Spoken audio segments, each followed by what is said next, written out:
Most people look at the South Pacific and see distance. Australia looks at the same ocean and sees exposure. China looks at it and sees room to maneuver. That difference in perception is now turning one of the least discussed regions in global politics into one of the most consequential arenas of strategic competition. The countries involved are small in population, scattered across vast water, and often treated by outsiders as diplomatic afterthoughts. Yet the geography of the Pacific has always punished that kind of laziness. A tiny island state can sit across a sea lane, near an undersea cable, close to an airfield route, or within reach of a future logistics chain. In peacetime, that might look harmless. In a crisis, it can change the map. Australia understands this more deeply than almost any other country, because its security has always depended on distance. The continent is protected by ocean, but that protection only works if the surrounding maritime approaches remain friendly, open, and predictable. Once a rival power gains durable security access in the island arc to Australia's north and east, distance stops being a shield and starts becoming a problem. The South Pacific is not Australia's backyard in a casual diplomatic sense. It is part of the strategic depth that allows Australia to feel secure in a world where most of its major allies are far away. This is why Canberra's recent activity in the Pacific has become so intense. Australia is not reacting to a single Chinese ship visit, one police training mission, or one infrastructure project.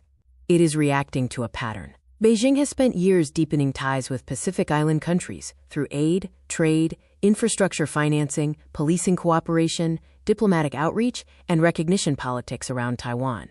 None of these moves, taken individually, looks like a military breakthrough. That is exactly what makes the strategy difficult to counter. Influence does not arrive wearing a uniform. It arrives through a road contract, a port renovation, a telecom project, a training program, a ministerial visit, a loan, or an offer to help restore order after unrest. The alarm bell for Australia was Solomon Islands. When Honiara signed a security agreement with Beijing in 2022, officials in Canberra, Wellington, Washington, and Tokyo were not worried because China had suddenly built a naval base overnight. They were worried because the agreement opened a door. The leaked draft suggested a framework under which Chinese police and security personnel could be deployed at Solomon Islands' request, while Chinese vessels could potentially make visits or receive logistical support. Even if no permanent base emerged, the larger problem was precedent. Once Chinese security access became normal in one Pacific island state, others might follow, and the Pacific would become a much more contested operating environment.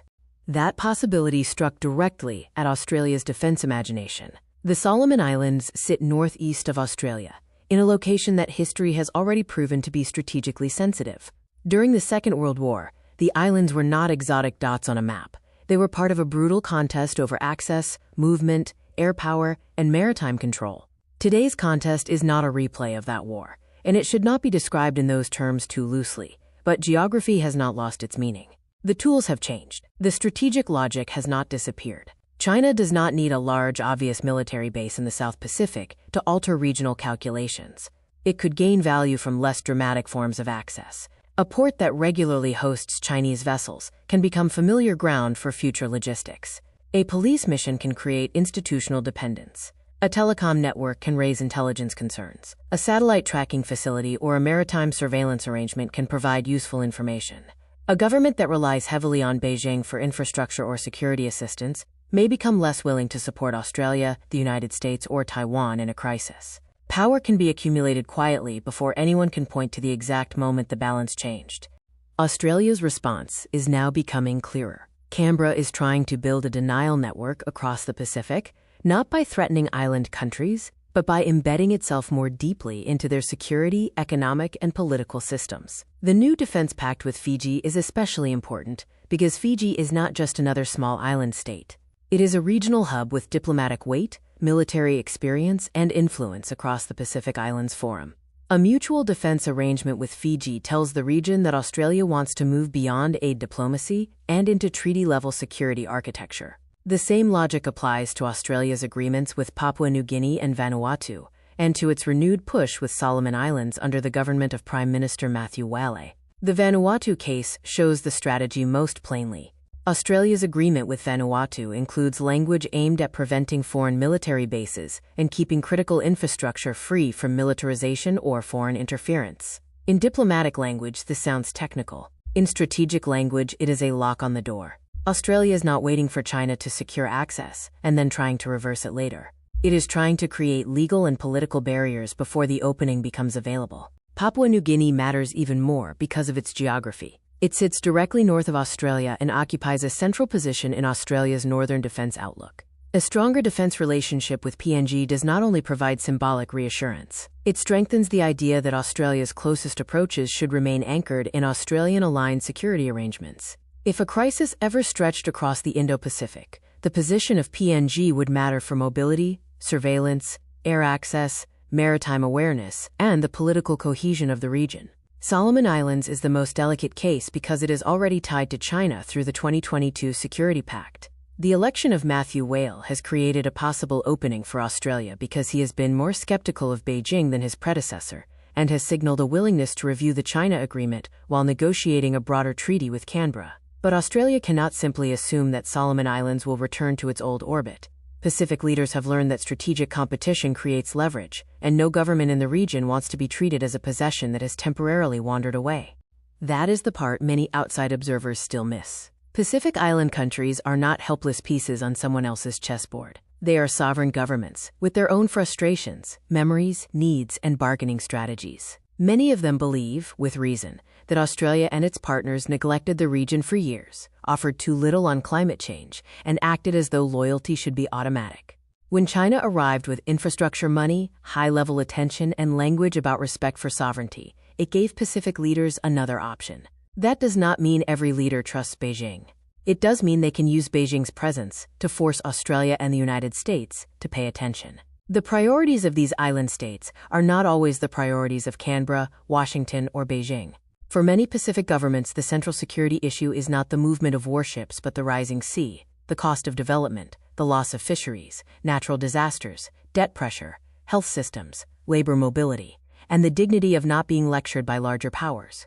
Climate change is not a side issue in the Pacific. It is treated by regional leaders as an existential security threat. Any outside power that ignores that reality will eventually lose credibility, no matter how many defense dialogues it attends. This creates a difficult tension for Australia.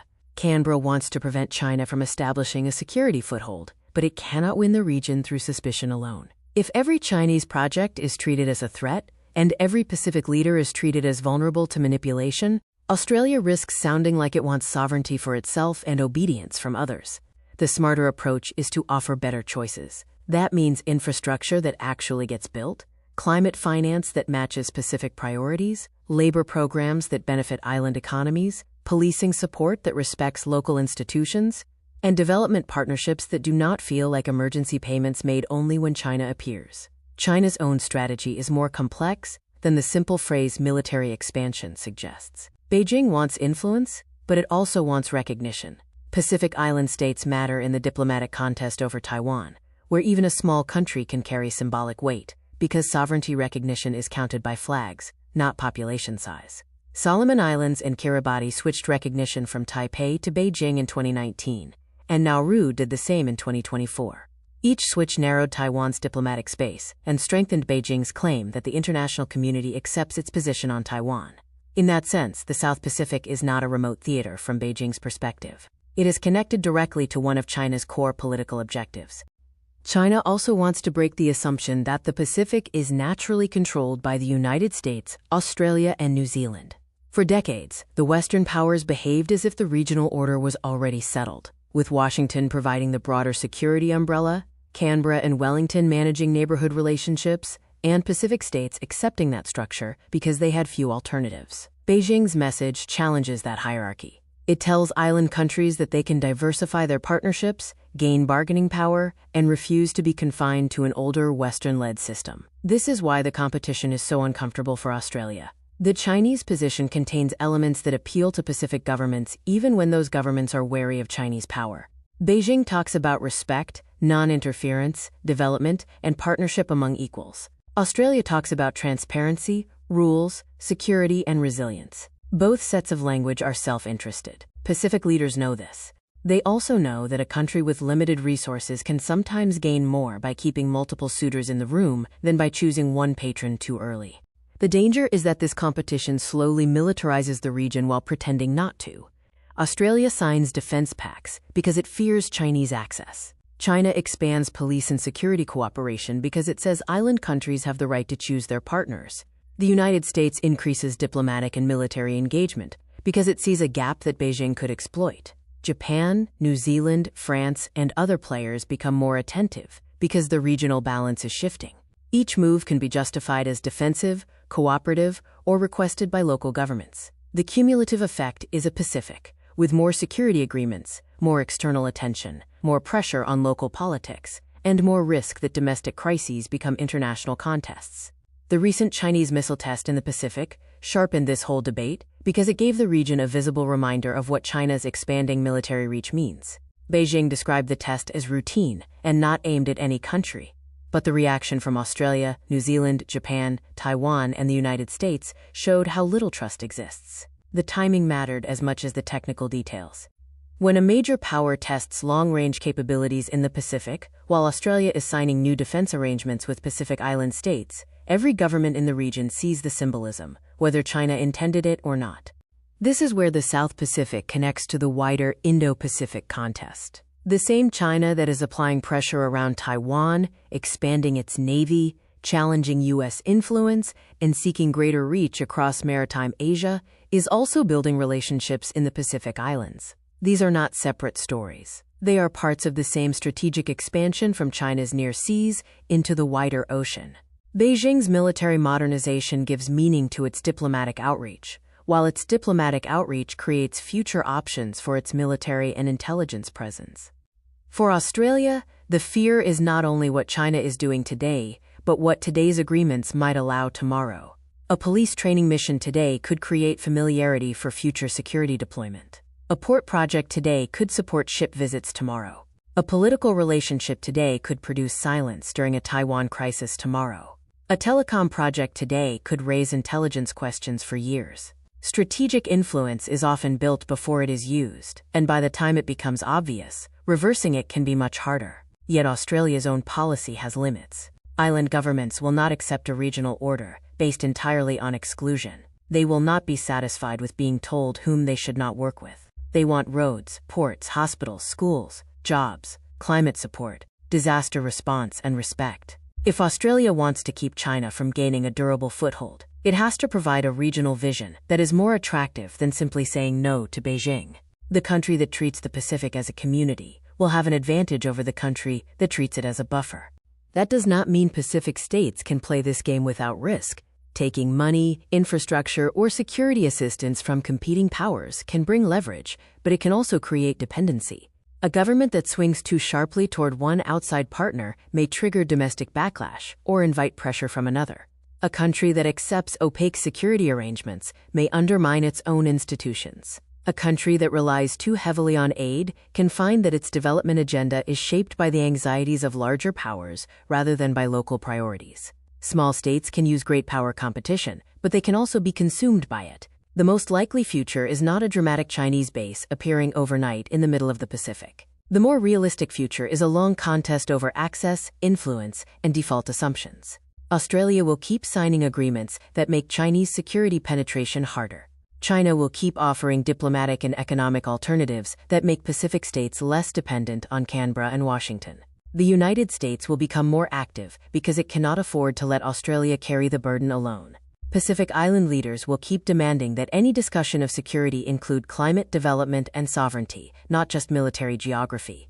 This is why the South Pacific deserves more attention. The region reveals how modern geopolitics actually works when it is not reduced to missiles and summits. Power is not only measured by military bases, it is measured by whose police train local forces, whose companies build the ports, whose loans finance the roads, whose diplomats answer the phone, whose satellites gather the data, whose aid arrives after a cyclone, whose language appears in official statements, and whose position a small country takes when a crisis far away suddenly demands a vote. Australia is trying to prevent China from turning influence into access. China is trying to prove that the Pacific is not reserved for the old Western order.